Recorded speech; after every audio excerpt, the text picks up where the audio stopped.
Ladies and gentlemen, our personality for today in view. Born on March 1st, 1940, in Oyo State, Nigeria, into the Afolabi's family as the only girl and last among four. She is one of the most notable gospel artists in Nigeria. She began her musical career and ministry as a youth and member of St. Michael Anglican Church, Oyo State, and she became a full-fledged gospel singer in Christ Apostolic Church after she got married to her husband, who was a member of the church. She came to limelight in 1979 with her hit track, Odun Losopin. The song was followed in sequence by more powerful ministrations like Tirela Bara, Bimba Fowokan Isheti Ashore, and so many others. With her specially sonorous voice, she became a household name to fans both home and abroad, and her hit track, Odun Losopin, became an evergreen song which runs the airwaves during Christmas and New Year period. Sweet 16, as she is fondly called by her fans, over 4 decades ago, won thousands of souls for Christ, women received fruit of the womb, and men were healed and given hope through her powerful ministrations. Meanwhile, she is still very much in active service to the Lord as she currently attends Daystar Christian Center.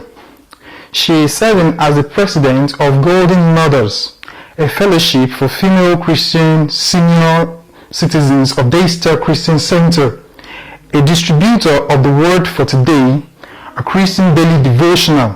She is an intercessor, an actress, and the host of other assignments, because for her, life really began at 70. She is blessed with 4 children, grandchildren and great-grandchildren, and many more spiritual children. Join me as we meet our mother, a veteran artist, Mrs. B.A. Fashoyin. A kí yín káàbọ̀ padà sórí ètò wa, ètò yín, ètò atọ́ka lórí ìkànnì tí a wà yìí. Èyí ni abala tí ó kẹ́yìn lórí ètò ti ọ̀sẹ̀ yìí. Ṣùgbọ́n kí a tó kádìí ohun gbogbo nílẹ̀, gẹ́gẹ́ bí a ti fi wọ̀nyí lákọ̀ọ́kọ́, a ti sọ fún yín wípé àwọn ènìyàn pàtàkì jankan-jankan, icons and generals of God in the music industry regarding Christianity, àwọn la máa ń gbé wá sórí ètò láti fi ọ̀rọ̀ jomitoro ọ̀rọ̀ pẹ̀lú wọn, kí wọ́n ṣe àlàyé fún wa irú ẹni tí wọ́n jẹ́ gan, iṣẹ́ ìránṣẹ́ wọn láti ìpilẹ̀ṣẹ̀ títí di ìgbà tí à ń ṣe ìfọ̀rọ̀wánilẹ́nuwò. Lónìí, gẹ́gẹ́ bí ẹ ti rí síwájú, ẹni ńlá gẹ́gẹ́ bí Yorùbá ti sọ, òun ló ń ṣe ohun ńlá. Àwọn náà ni ẹni tí a gbé wá sórí ètò lónìí. Gbogbo èèyàn ló ti mọ̀ wọ́n bí ẹni mọ owó, ṣùgbọ́n màá tún fẹ́ ká tún mọ̀ wọ́n dáadáa sí i ju bá ti mọ̀ wọ́n tẹ́lẹ̀ lọ. Yorùbá sì sọ gẹ́gẹ́ bí òwe àwọn àgbàlagbà náà wípé ẹnu oníkàn la ti ń gbọ́ pọ̀n, kó má wà dàbí ìgbà tó jẹ́ wípé a ó máa dènà pẹnu. Ẹ jẹ́ kí n tún fún wa láǹfààní láti bá àwọn màmá wa pàdé. Ṣùgbọ́n orúkọ tí èmi máa ń pè wọ́n, tí gbogbo ènìyàn fẹ́ràn láti máa pè wọ́n, táwọn náà sì nífẹ̀ẹ́ sí, òun ni Sweet 16. Ẹ̀yin aráalé, ẹ bá mi kí wọn. Mọ́mì, Sweet 16. Better. Ẹ wò, inú mi dùn láti pàdé yín. Mo ti ń gbọ́ ìròyìn àti rí oríṣiríṣi. Ṣé orin wo la fẹ́ sọ tí àwa yìí láti kékeré tá a sì tún gbọ́ orin náà títí di àsìkò yìí tó tún máa dàbí ìgbà tó ń pé à ń gbọ́ orin tuntun? Èyí ló jẹ́ kí n wò ó wípé mo ní láti gbé yín wá sórí ètò. Gbogbo ohun tí ó bá gbà òun náà la ó fi fún un. Inú mi sì dùn wípé ní kété tá a kọ ìwé sí yín tá a sì bẹ̀bẹ̀ wípé a fẹ́ rí yín lórí ètò, ẹ gbà fún wa.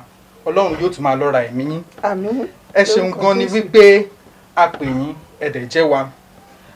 Ṣùgbọ́n ká tó bẹ̀rẹ̀ ọ̀rọ̀ wa ní kíkún, mo fẹ́ kí àwọn aráalé kí wọ́n tún mọ ẹni tí ó ń jẹ́ Sweet 16 Ọdún Losopin ju bí wọ́n ṣe mọ̀ tẹ́lẹ̀ lọ. Ẹ ṣé, ẹ jẹ́ kí n kọ́kọ́ correct yín. Jésù lẹni ńlá o. Oore ọ̀fẹ́ ni mo ní. Oore ọ̀fẹ́ ni mo ní. Jésù lẹni ńlá. Ó nìkan ni gbogbo ògo wà fún. So oore ọ̀fẹ́ ni mo ní. Ẹni tí wọ́n ń pè ní Sweet 16, èmi mo ní Sweet 16 la máa pè mí. so ṣùgbọ́n Mrs. D.A. Fashion, Deborah Adébọ́lá Fashion lórúkọ mi, aya Fashion. Deborah Adébọ́lá Fashion. fáǹfààní èyí tí ẹ mọ orúkọ wọn ní àpèjá Deborah Adébọ́lá Fashion Sweet 16 pàápàá jùlọ ọdún ń lọ sópin. ẹ̀yin aráalé, ẹ̀yin lẹ ti kọ ìwé sí wa tẹ̀sí ti fi ọ̀pọ̀lọpọ̀ ìpè ránṣẹ́ wípé dandan a gbọ́dọ̀ gbé Sweet 16 wá sórí ètò ká sì fi àwọn ọ̀rọ̀ jómitóró ọ̀rọ̀ pẹ̀lú wọn lórí àwọn ìbéèrè tó ti ń wú yín lójú. àsìkò náà lélẹ́yìí, ẹ jẹ́ kí a bẹ̀rẹ̀ sí ní ìrìn sí afẹ́fẹ́. àwọn ìbéèrè tá a ní bíi mélòó kan ni àdé ìṣe kọ́kàn kan nítorí àsìkò wa. ṣùgbọ́n ẹ jẹ́ kí n béèrè wípé nígbà tí iṣẹ́ ìránṣẹ́ yìí fẹ́ bẹ̀rẹ̀ ní ọjọ́ tó ti pẹ́ sẹ́yìn, tẹ́lẹ̀ bá máa ṣe àkàwé ẹ̀ ó ti lé ní 40 ọdún báyìí tíṣẹ́ ìránṣẹ́ náà ti bẹ̀rẹ̀. 46 years ago. 46 years ago. Yes. 4 decades ago. 76. ọ̀nà yẹn ti jìn. ní ìgbà yẹn ṣé ẹ kàn déédé ní ìmọ̀lára ìpè yẹn ni àbí ẹ rí ní ìpè yẹn wọ́n jíṣẹ́ fún yín pé nǹkan báyìí ò ní o máa ṣe o. ṣe rí láti ẹ ṣe gan ni láti bẹ̀rẹ̀ mo nífẹ̀ẹ́ sí orin kíkọ láti ìgbà mo ti wà lọ́mọdé, ṣùgbọ́n tó ṣe lórí ọ̀rọ̀ Good Women Choir, CAC Good Women Association ló dá Good Women Choir sílẹ̀. So association yẹn nínú association ni Good Women Choir ti jáde 1976. So kì í ṣe pé èmi nífẹ̀ẹ́ orin láti bẹ̀rẹ̀, ṣùgbọ́n nígbà tí ẹgbẹ́ yẹn wá bẹ̀rẹ̀ tí àkórajọpọ̀ àwa táwọn bẹ́ẹ̀ gbà náà tó alé ní 100. ṣùgbọ́n nígbà tá a máa ṣe anniversary wa, first anniversary ní CAC Olúbòde nìbàdàn, adébẹ̀ níjọ́ náà gbogbo àpọ̀ mo ní alélọ́gọ́rùn-ún bá a ṣe fẹ́ wọlé tán fún wa ní pamphlet wípé tá a fi kọrin anniversary la first Good Women Choir anniversary. wọ́n ṣe fún mi ní wọ́n pín fún wa, mo bá lọ rí adarí leader Mrs. D.A. Fashion, mo fẹ́ dákú ẹnikẹ́ni ò pè mí wípé wá o bá a ṣe pọ̀ tó gbogbo wa la lẹ́bùn orin tá a sì ń kọrin dáadáa. wọ́n á pè mí sẹ́yìn pé ẹjọ́ ẹ̀yin la fi ṣe ọ̀gá akọrin àbí kò sẹ́nikẹ́ni. mo ṣàdédé rí nínú ìwé bẹ́ẹ̀ bí mo ṣe ń sọ yìí kò sẹ́ni tó pè mí pé ìwọ la fi ṣe olórí, kò sí tó jọ. ṣùgbọ́n torí pé Ọlọ́run ti mọ̀ tẹ́lẹ̀, ohun tí mo rò nìyẹn o, torí ẹni tọ́lọ́run ti mọ̀ tẹ́lẹ̀ ló pè ló sì yàn ló ṣe lóògùn. so bó ṣe rí nìyẹn, kì í ṣe wípé bóyá mo ní ẹ̀bùn kan tó special ju tàrá yòókù lọ. gbogbo wa lápátá là ń kọrin dáadáa ká sì ṣe dáadáa. ẹ ṣeun gan ni mo ẹ wo ọ̀rọ̀ náà lẹ sọ yìí o, nítorí ọ̀pọ̀lọpọ̀ èèyàn ló máa ń fẹ́ tó bá ti ní ẹ̀bùn kékeré wọ́n á máa jà sọ́tún jà sósì kí gbogbo èèyàn ṣáà lè mọ̀ wọ́n wípé kíní ìwọ̀n mọ̀ ọ́ ṣe. ṣùgbọ́n ìrírí tí yìí ó tún yàtọ̀. gẹ́gẹ́ bẹ́ẹ̀ ti sọ wípé ẹni tọ́lọ́run bá fẹ́ òun ló máa ń pè síbi iṣẹ́ ìránṣẹ́. ó dẹ̀ ti ń ṣiṣẹ́ takuntakun láti orí ọyún tí mo sì níyàwó pé ó tún máa ṣe síwájú sí i. wọ́n rí ìbéèrè kan tó ti ń gbé mi lọ́kàn. ẹ dárúkọ Good Women Choir tó jẹ́ ti CAC nígbà yẹn, ṣùgbọ́n ní ìsìn ó dàbí pé ẹ sí CAC mọ́ taratara nígbà tó jẹ́ wípé bóyá Daystar Christian whatever àbí lẹ́wà Christian Center ẹ má bínú Christian Center. inú mi dùn gbogbo ìjọ níjọ Ọlọ́run, ṣùgbọ́n àwọn aráalé máa fẹ́ mọ̀ bóyá ó ní ìdí pàtàkì kan tí Sweet 16 fi wọ́n pé jẹ́ kí n lọ sí Daystar kí n kúrò ní CAC. ẹ ṣe mi ò kúrò ní CAC o rárá mi CAC ni Olúwa ti bẹ̀rẹ̀ nígbà tí ọkọ mi ní CAC Anglican lèmi. ìgbà tí mo ṣe ẹni tó bá ti jẹ́ pé ọkùnrin tó bá ti marry tó wà ní CAC automatically ó di Good Women Choir Association tí bí mo sọ fún pé níbẹ̀ ni Good Women Choir ti jáde. CAC ni mi ò kúrò ní CAC, ṣùgbọ́n tó mú mi wà ní Daystar ni wípé ìgbà tí Ìbàdàn ní ẹ mọ̀ pé Good Women Choir Ìbàdàn láti bẹ̀rẹ̀. bẹ́ẹ̀ni Ìbàdàn láti origin. ṣé wàá rí ìgbà tó ọmọ mi ṣe ìgbéyàwó tán wá bímọ wá ní kí n wá sẹ́kọ̀ọ́ láti wá bá wọn tọ́jú ọmọ. Daystar ni wọ́n dẹ̀ ń lọ so ibi tí wọ́n bá ń lọ náà lájọ bí mo ṣe dèrò Daystar nìyẹn mi ò kúrò ní CAC àti wípé gbogbo ìjọ níjọ mi Anglican wọ́n máa ń pè wá Baptist wọ́n ń fi àṣeré gbogbo ìjọ kérúbù gbogbo ọ̀nà tí wọ́n máa ń pè wá gbogbo ìjọ níjọ mi torí pé tá a bá dé ìjọba ọ̀run wọn ní sọ pé ẹ̀yin ìjọ kan báyìí lágbàlá ìkan báyìí ní rárá o gbogbo ìjọ níjọ mi. òótọ́ ni ẹ ṣeun gan ni inú mi tẹ̀ dùn wípé àlàyé tẹ́ ṣe ní kíkún yìí ó tan ìmọ́lẹ̀ sí ọ̀rọ̀ yẹn nítorí ìjọ kan náà tí mo rí yín lórí ètò kan tí wọ́n ṣe ní Daystar tí mo rí tẹ́ ẹ kọrin ṣé mọ́mí tútù di èrò ṣùgbọ́n inú mi dùn sí bí ẹ ṣe ṣàlàyé ọ̀rọ̀ yẹn gbogbo ìjọ Kristi ni ẹ sọ̀rọ̀ lẹ́ẹ̀kan nípa owó àbí nǹkan kan bẹ́ẹ̀ yẹn mo fẹ́ béèrè lọ́wọ́ yín wípé tí nígbà yẹn tó bá pè yín fún iṣẹ́ ìrànṣẹ́ láyé òde òní a máa ń lo èdè burúkú kan wọ́n á ná pé wọ́n fún eré èmi ò rí iṣẹ́ yìí bí eré mo rí bí iṣẹ́ ìrànṣẹ́ ministration tó ní agbára nígbà yẹn tí wọ́n bá pè yín fún iṣẹ́ ìrànṣẹ́ àtẹ̀yìn àti àwọn tó kù yín ǹjẹ́ ó ní bẹ́ẹ̀ ṣe máa ń béèrè owó lọ́wọ́ wọn wípé iye báyìí lẹ máa fún wa o àbí nǹkan báyìí lẹ máa fi ràn wá lọ́wọ́ o àbí tí ó bá wá rí bẹ́ẹ̀ báwo lọ́lọ́run ṣe ń ṣe tí ẹ fi ń rí ìrànlọ́wọ́ nípa ti owó àtòhun èlò tẹ nílò. ẹ ṣe rí nípa owó kò sí tó jọ ṣe rí gbàtẹ́gbẹ́ yìí bẹ̀rẹ̀ gbogbo wa pátá ni a níṣẹ́ lọ́wọ́ láti jẹ́ abilékọ ìgbà yẹn èmi ń ṣiṣẹ́ ní Kingsway Stores 29 years mo fi ṣiṣẹ́ ní Kingsway Stores àwọn láàrin wa teacher wà ń bẹ àwọn oníṣòwò wà ń bẹ oríṣiríṣi gbogbo wa la níṣẹ́ lọ́wọ́ nínú ṣe a kì í gbowó tolúwa sọ wípé a gbọ́dọ̀ fi towó kún and Ọlọ́run sì tì wá lẹ́yìn tẹ́ni tó a bá jáde ẹni bá pè wá ń gbà yẹn ẹ̀kọ́ lẹ́tà tẹ̀bá sì á sì reply yín á sì lọ á sì padà lórúkọ Jésù àti gbà wọ́n ti pè á ní Kaduna ní Kano tí wọ́n á san kọ́bọ̀ àgbà train ìgbà tí náà train ń lọ àgbà coach méjì church kan ní Anglican ló pè wá ní Kano àgbà coach méjì owó ara wa la san ṣùgbọ́n nígbà tá à ń padà bọ̀ wọ́n fún wa ní gbogbo owó wa pátá so a fi towó kún torí pé Ọlọ́run ní tá a bá fi towó kún òun padà lẹ́yìn wa mo sì mọ̀ pé torí ẹ̀ náà lọ́lọ́run ṣe tì wá lẹ́yìn títí dọjọ́ òní. ẹ wo ẹ̀kọ́ púpọ̀ ó wà nínú àwọn ọ̀rọ̀ tí a jọ ń fetí ara wa gbọ́ yìí tí Ọlọ́run bá pèèyàn fún iṣẹ́ ìrànṣẹ́ ìgbàgbọ́ kan wà tó yẹ kí gbogbo wa máa ní dájú wípé ẹni tó pè wá ó ti mọ bó ṣe máa ṣe iṣẹ́ tẹ́ bá wò ó nígbà tí iṣẹ́ ìrànṣẹ́ tọ̀dọ̀ yín tọ́lọ́run jẹ́ kó bẹ̀rẹ̀ ní ìgbà náà àti àwọn ìta ń ṣe láyé òde òní a máa rí wípé ọ̀pọ̀lọpọ̀ yàtọ̀ ló ti wà ń bẹ̀ irú bí orin ṣe wà nígbà náà lọ́hùn àbí bí Ọlọ́run ṣe ń fi sí yín nínú láti kọ́ fáráyé tó dẹ̀ ń ṣiṣẹ́ ìjìrì ọkàn tó yẹ kó ṣe tó ń pe èrò síjọba ọ̀run ó yàtọ̀ sí bí a ṣe ń kọ orin láyé òde òní ẹ bá wò ó ní pé tó bá bó ṣe ń lọ yìí tá bá ní pé ó tẹ̀síwájú bẹ́ẹ̀ fúngbà díẹ̀ sí irú èrò wo lẹ rò àbí báwo lẹ ṣe rò ó sí pé tó bá máa fi tẹ̀síwájú báyìí nǹkan báyìí ló lè ṣẹlẹ̀ sí iṣẹ́ orin kíkọ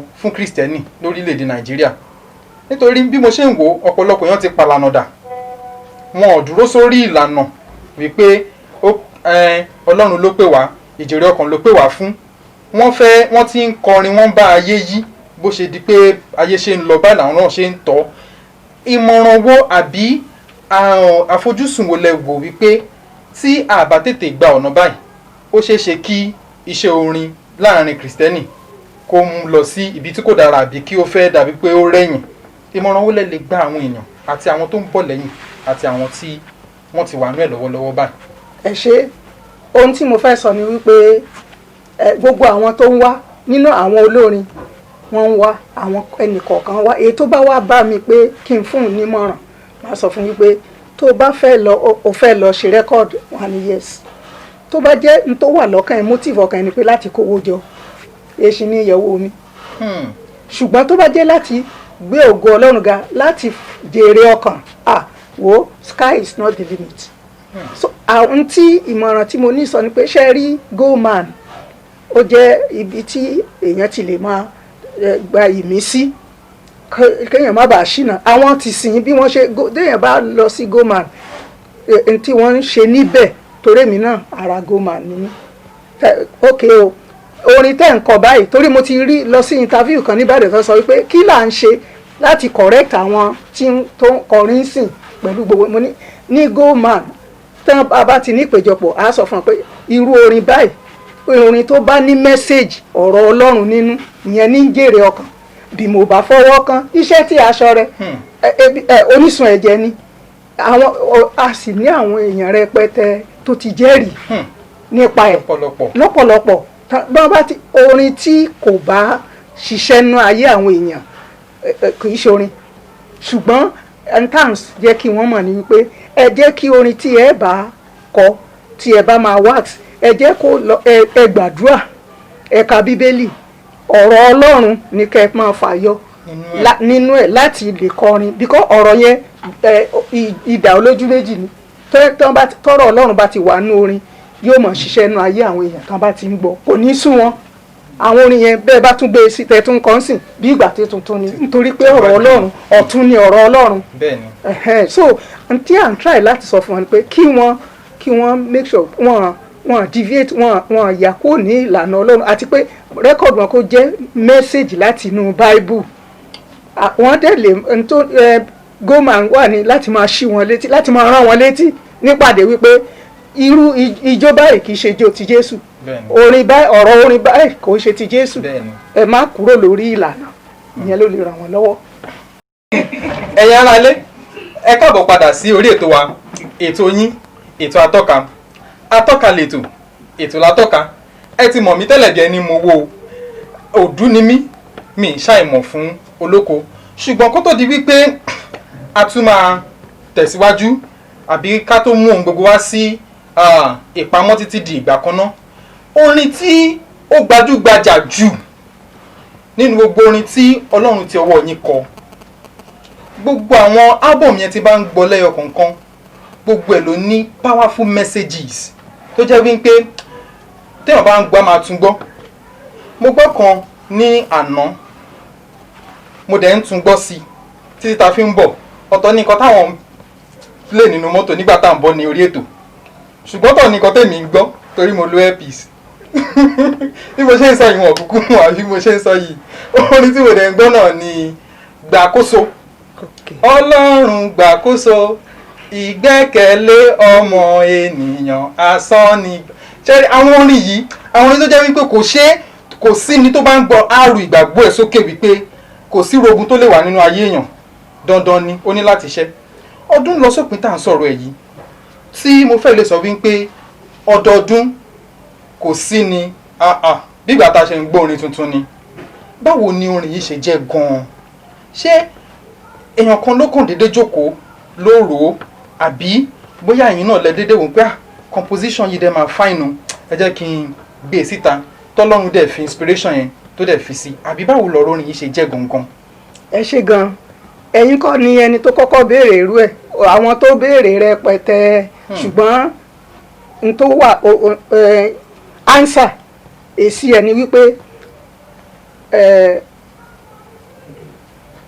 orin yẹn CAC lónìí ṣe rí 1970 tí ọdún bá ti ń lọ sópin tẹ́ ẹ bá dé CAC nìbàdàn tẹ́ ẹ bá dé CAC yìí ẹ mọ̀ pé ọdún lọ sópin wọ́n mọ̀ fi ṣe sọjí bẹ́ẹ̀ dé ìṣọ́ọ̀ṣì kejì bẹ́ẹ̀ dé kò síbi tẹ́ ẹ dé CAC ló lórin kì í ṣe pé ẹnikẹ́ni ò lè gbogbo ẹ̀ CAC ló lórin ìyàtọ̀ ni pé a kàn fi verse méjì sí CAC ló lórin so Ọlọ́run ló mọ̀ọ́mọ̀ ṣe 25 releases la ṣe àwọn tó tún ṣe náà wà ń bẹ ọdún yìí àtúra kò ní lórí mo ń wojú rẹ Ọlọ́run irú gbàkóso yẹn gbogbo ẹ̀ 25 la ṣe ṣùgbọ́n lọ́dọọdún ìyẹn Ọlọ́run ló kàn gbogbo nípa yes.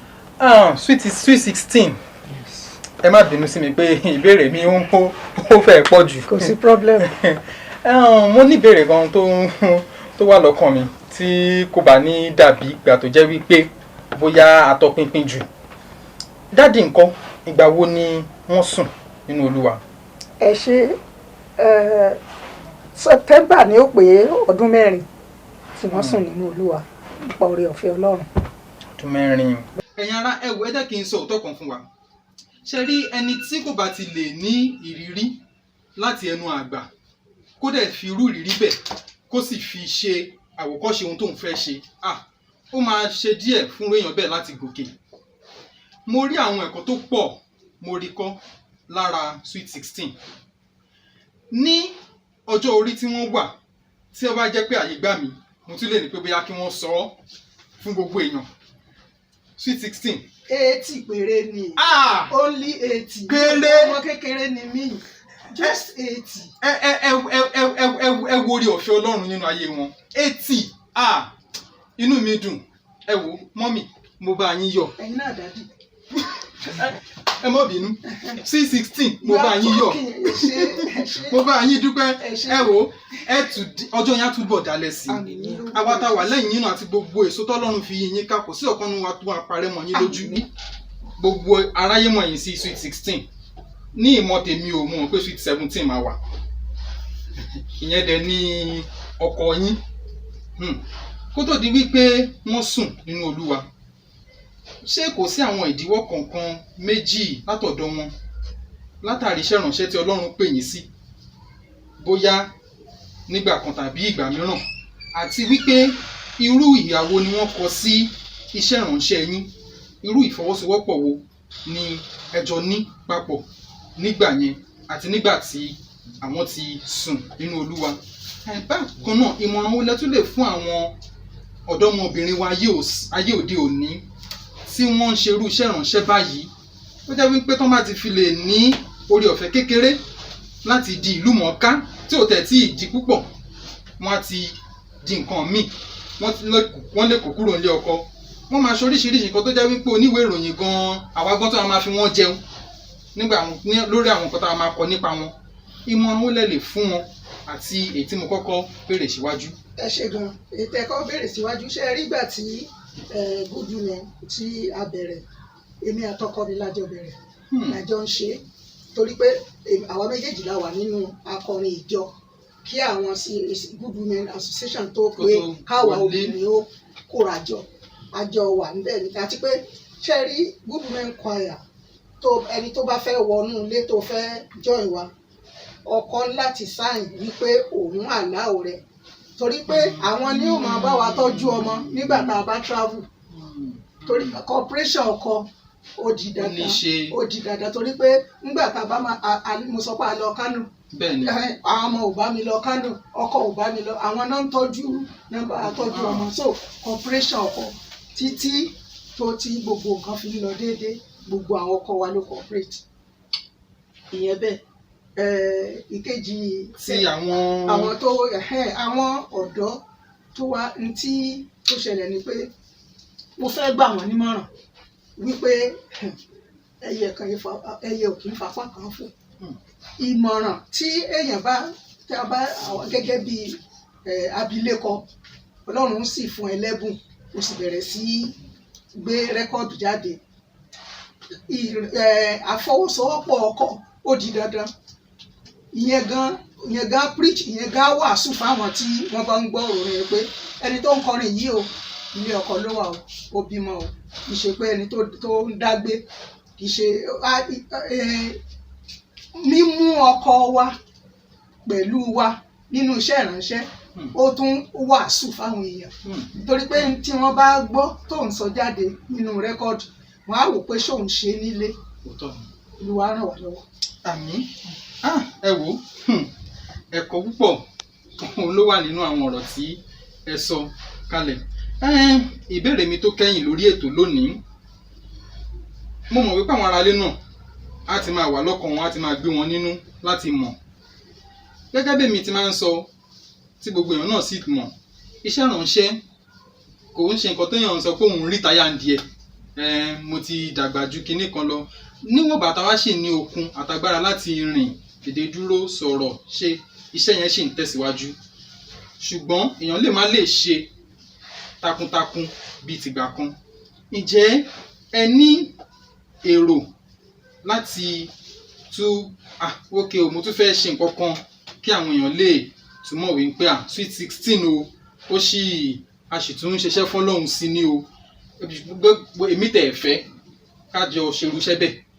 ẹ ṣe rí tí ẹ bá bojú wẹ̀yìn ní January last year nígbà tí a múra ìbò ní Nàìjíríà ẹ̀mí Olúwa tọ̀ wá wá wípé gbàkóso Ọlọ́run gbàkóso bàbá rere gbàkóso ìgbẹ́kẹ̀lé ọmọ ènìyàn asán ní gbàkóso ẹ̀mí mọ́ ní ká lọ ṣe remix orí yẹn torí pé àwọn tó ń ṣẹlẹ̀ nígbà yẹn ká tó ṣe Olúwa ní à ń láti gbé rẹ́kọ̀dù gbàkóso yẹn jáde in a new way ká tó ṣe election ọwọ́ ajẹ́ gbàkóso Ọlọ́run gbàkóso ní Nàìjíríà gbàkóso ìgbẹ́kẹ̀lé ọmọ ènìyàn asán ní gbàkóso ọ̀pọ̀ jáde kò ríṣẹ́ ọ̀pọ̀ dẹ́kun kò tó jẹ́ ọ̀pọ̀ ló ń ṣòwò tí kò lè rí ní Nàìjíríà gbàkóso àpòyẹn jáde ní last year February ká tó dìbò nígbà tí máa ṣe 80th birthday yìí nípò oore ọ̀fẹ́ Ọlọ́run Olúwa sọ wípé ká lọ ṣe VCD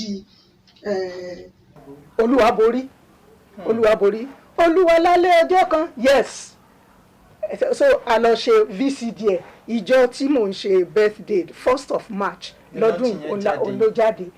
mo ṣàǹsọ náà pé ó ní ìdí tí mo ṣe tó dàbí pé àtòjẹ́ wípé ẹ̀jẹ̀ wa bára mu March lẹ́yìn náà.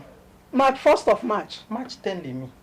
ẹ sanwó 10 lẹ́yìn mo fọdún mo fọ ọjọ́ mẹ́jọ mo fi jù yín lọ. mo ṣàǹsọ náà pé ó ní ìdí. èmi lẹ̀gbọ́n yín ọjọ́ mẹ́jọ la fi jù. 16 ó ṣe mí ìgbà tẹ́ ń pé ká máa tẹ̀síwájú lórí ètò ṣùgbọ́n mo mọ̀ wípé nígbà tí Ọlọ́run bá máa fi tọwọ́ yín ṣiṣẹ́ mi a tún máa gbé wá sórí ètò báyìí náà àwa náà dẹ̀ la máa ṣe olùgbọ̀nwọ́ àti yíyà nǹkan fún iṣẹ́ náà nígbà tó bá tó àsìkò kò ní pẹ́ mọ́. káwọn ará lé mo kí wa pé ká kú ìfojúsí ọ̀nà fún iṣẹ́ bẹ́ẹ̀ fi dá wa lára yá kí a tún jọ kọ́ bóyá ṣàṣà ni tèmi náà nímọ̀ nú ẹ̀ bí akẹ́kọ̀ọ́ tèmi ò tẹ̀ nímọ̀. ẹ̀kọ́ ìtẹ̀ bá mọ̀ kẹ̀kẹ́ ń gbọ́. mo sì mọ hallelujah ló mú mi gòkè mo dúpẹ́ hallelujah ló mú mi gòkè nínú ewu hallelujah ló mú mi gòkè máwọn ọ̀tá lọ́wọ́ hallelujah ló mú mi gòkè odò. ẹ pass ẹ láìkì yẹn. mo láìkì ṣé kí n kọ yẹn náà àbí. bóyá kẹtù fún wa ní ibi. bí mo bá fọwọ́ kan iṣẹ́ tí aṣọ rẹ bí mo bá fọwọ́ kan iṣẹ́ tí aṣọ rẹ bí mo bá fọwọ́ kan iṣẹ́ tí aṣọ rẹ ara mi yóò yá gágá ara mi yóò yá gágá. ẹ wo aráalé ó dàbí wípé a ò rí ọjọ́ mú so ní okùn ẹ̀yin náà sì ti rí wípé ẹni ńlá òun ló ń ṣe ohun ńlá gẹ́gẹ́ bí Ọlọ́run ti fún àwọn màmá wa sweet 16 ọdún lọ sópin ní orí ọ̀fẹ́ láti ṣe takuntakun fún wọn tó sì tún fún wọn lórí ọ̀fẹ́ náà sí ẹ wò èmi náà gbà ládùúrà fún wa wípé èròǹgbà ẹnìkọ̀ọ̀kan wá ní rere Ọlọ́run á jẹ́ kó máa wá sí ìmúṣẹ irú orí ọ̀fẹ́ tọ́lọ́run ti fún wọn á tún máa ṣe àníkún orí ọ̀fẹ́ fún wọn sí ẹ wò mo dúpẹ́ lọ́wọ́ yín gan wípé a pè yín Jésù ṣeun ẹ jẹ́ wa lórí ètò àdúpẹ́ ẹ̀yin ará ètò yìí náà tún ni o ètò tí a ti ń polongo rẹ̀ fáráyé tí gbogbo èèyàn sì mọ̀ sí atọ́ka lètò ètò ní atọ́ka láti iléeṣẹ́ The Kingdom Pointer Productions International àti Folart Music Company àwọn ni wọ́n jọ parapọ̀ láti ṣe olùgbọ̀nwọ́ ètò yìí èmi ni tiyín ní tòótọ́ àyànfẹ́ Elédùmarè ẹni bí ọkùnrin Elédùmarè Adésọjí Tèmiládé ló ń dágbére fún yín lórí ètò lónìí wípé ó tún di ìgbà kan náà a ó tún nípàdé ayọ̀ ẹ ṣeun gan-an ni.